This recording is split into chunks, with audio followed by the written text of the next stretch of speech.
Oi, gente, tudo bem? Então, vim falar do vídeo, né, que eu falei que eu ia fazer sobre anorexia sexual, que na verdade eu vou abrir a anorexia social, sexual e a anorexia emocional, né? São três tipos de anorexia que não fazem parte do transtorno alimentar. Não tem nada a ver com o transtorno alimentar, tá bom? Então, assim, é um tema abordado numa Irmandade de Autoajuda, pela qual eu não vou abrir o nome da Irmandade, porque por uma questão que eles pedem de não ficarem divulgando o nome da Irmandade nas mídias sociais. Então, se você se identificar com um pouco que eu vou falar aqui, pode me chamar no direct que eu vou tá dando as melhores informações sobre isso, mas em off, tá ok? Não aqui através do vídeo. Então, assim, eu tô com uma crise alérgica, tá, gente? Então, meu nariz vai ficar fungando um pouco. Peço desculpas por isso, mas realmente para não ficar adiando mais, né, esse vídeo. Quando a gente fala de anorexia, né, no transtorno alimentar, por exemplo, a gente fala de uma compulsão do sujeito não ingerir alimento, né? E ele não ingere mesmo, ele vive aquela fome, né? Isso fazendo parte do transtorno alimentar, podendo levar e levando muitas vezes o paciente ao óbito, né, devido à falta de ingestão alimentar de alimentos. Então, quando a gente fala sobre anorexia, a gente fala sobre uma compulsão de não introduzir, né? Quando a gente traz esse assunto para a parte sexual, social e emocional, a gente já consegue ter uma noção de que as pessoas que têm esse tipo de questão, elas também não se relacionam com o outro, né? Elas não deixam nada que vem de fora entrar. Como seria isso, Laísa? Emocionalmente, tá? Os vínculos são bloqueados, elas não conseguem se vincular, elas não conseguem ceder e nem conseguem receber. Elas se fecham totalmente. Então, assim, falando da parte, né, de amor e sexo, a anorexia ela tem uma definição similar, né? É a maneira compulsiva da pessoa evitar de dar e receber nutrição social, né? Sexual e emocional. Essa pessoa, de fato, ela não se envolve. Ela até pode vir a ter vários parceiros sexuais. Ela pode desencadear uma compulsão em vários parceiros sexuais para que ela não precise se envolver com uma única pessoa, né? No caso dos homens, né? Até mesmo das mulheres, a procura, né, de casas de meninas e de homens que sejam garotas de programa, né, o sexo pago sendo uma coisa que a pessoa não vai ter um vínculo direto, vai ser uma coisa totalmente fisiológica, né? Isso é muito comum na anorexia. Pessoas que tendem a ter uma compulsão por masturbação, por pornografias, por promiscuidade de outras maneiras, né? Tudo isso para poder tentar, né, amenizar essa anorexia, né, sexual. Então, assim, os anoréxicos, eles tendem, né, a se sentirem, assim, sobrecarregados, né, asfixiados num todo em relação às atividades sociais, né? Alguns conseguem se envolver emocionalmente, mas se mantêm sexualmente e socialmente inacessíveis, né? Porque a gente tem níveis, em qualquer situação a gente tem níveis de várias situações. Então tem ainda quem consiga se envolver, né, sexualmente, mas que socialmente eles ficam inacessíveis, né? E tem quem se envolva emocionalmente, mas que sexualmente e socialmente ficam inacessíveis. Como seria isso? O fato da pessoa gostar da outra não quer dizer que ela se doe de fato para outra, né? Porque a relação nada mais é que uma troca de tudo, de amor, de respeito, de sexo, né? Seja por um tesão muito grande, ou seja por uma questão mais de uma química, né? Cada um vai entender isso de uma maneira um pouco diferente, né? Vamos combinar.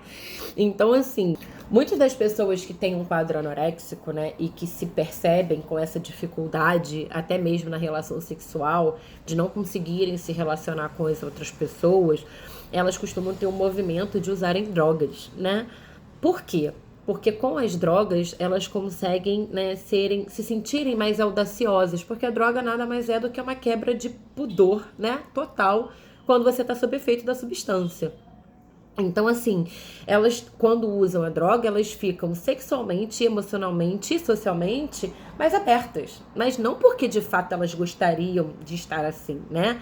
Para elas, intimamente, elas não querem esse contato que a gente possa dizer que seja significativo com as outras pessoas, né?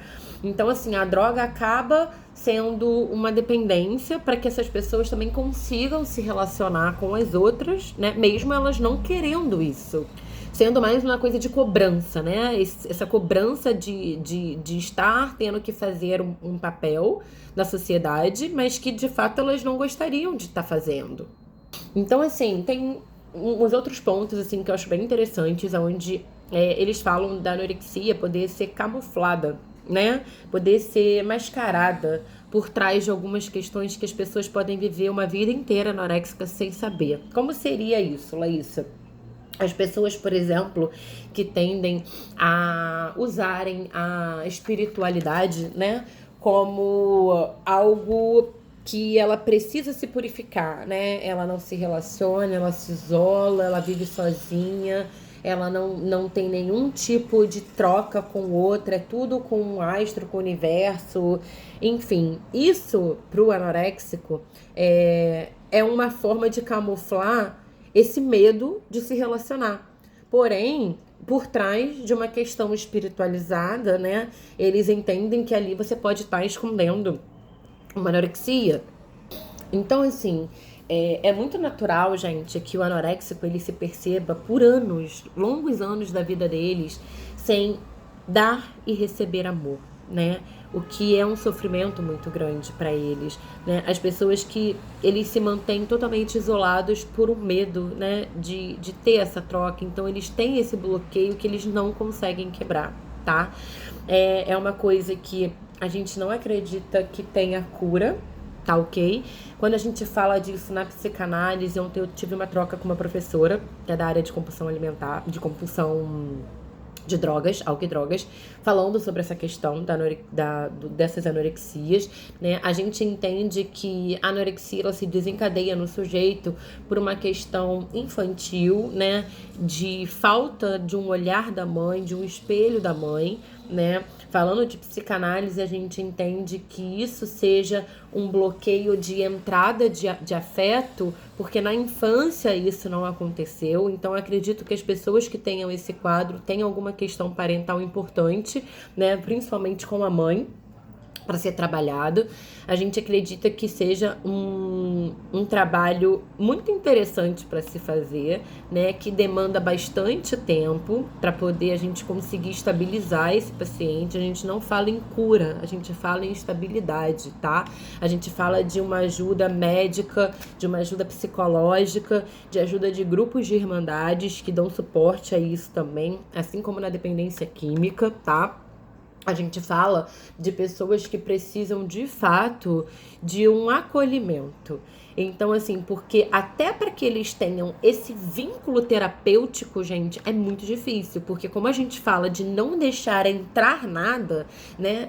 Não ter essa troca, até por questão transferencial na psicanálise, a gente vai ter muita dificuldade de fazer esse paciente transferir. Então, assim, é um trabalho delicado, é um trabalho que requer tempo, tá? Paciência, não pode ter expectativa do psicanalista para que essa pessoa se resolva logo.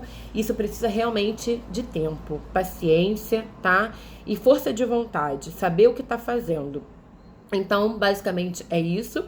Quem tiver aí alguma questão de dúvidas, né, pode me chamar no direct, que eu vou estar tentando ao máximo, assim, explicar melhor para vocês e orientar quem precisar de orientação, porque se identificou com alguma questão e tá num sofrimento. Tá ok, gente? Um beijo e boa semana para vocês.